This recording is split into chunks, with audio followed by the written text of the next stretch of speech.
Hi, welcome to our channel. ఈరోజు వెన్న తయారీ గురించి చూద్దామండి. వెన్న నేనైతే డీప్లో పెట్టడం జరిగింది. బయట ఉంటే ఎండలకి త్వరగా పాడైపోతూ ఉంటుందని చెప్పేసి డీప్లో పెట్టి నేను కాసేపు మాత్రమే బయట ఉంచి వెంటనే వెన్న తీయడం జరిగింది.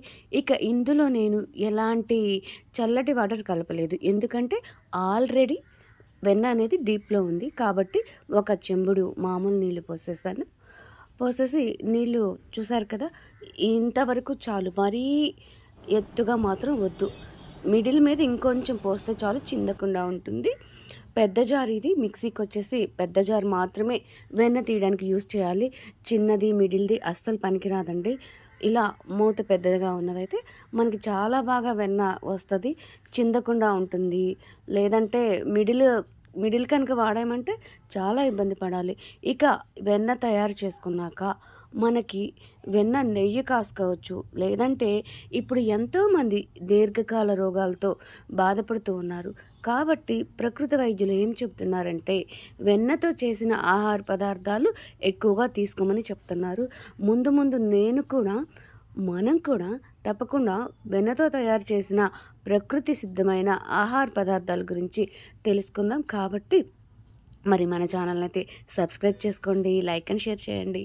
ఇక వెన్న అయితే తయారైపోతుందండి. మళ్ళీ మిగిలిన వెన్న కూడా నేను తీసుకొని ఇంకా అది డీప్లో ఉండడం వల్ల బాగానే ఉంది కాబట్టి నేను నార్మల్ వాటర్ వేసేసి మళ్ళీ ఇంకొక ట్రిప్ కూడా వేయడం జరిగింది. బాగా చిందకుండా వచ్చేస్తుంది చూసారా వెన్న అనేది. వెంటనే ఇక వెన్న నేను ఇది కూడా తీసుకొని గిన్నెలోకి తీసుకోవడం జరిగింది.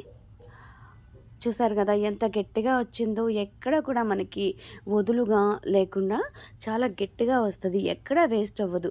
మేగడ అన్నది మొత్తం కూడా మనకి వెన్న రూపంలో చేతికి వచ్చేస్తుంది.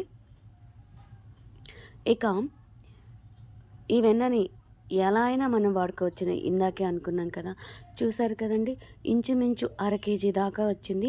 మనం ఇది కాసుకుంటే దాదాపు 1/2 కేజీ పైనే వస్తుంది. 1/2 కేజీ ఉన్నంత మాత్రం 1/2 కేజీ నెయ్యి అయితే రాదు కదా, అదన్నమాట. ఇక మనం ఈ వెన్నని చేతులకి, మొహానికి, పాదాలకి మసాజ్లాగా కూడా వాడుకోవచ్చు. చాలా అంటే చాలా మంచిది. చిన్నపిల్లలకు కూడా రాయొచ్చు.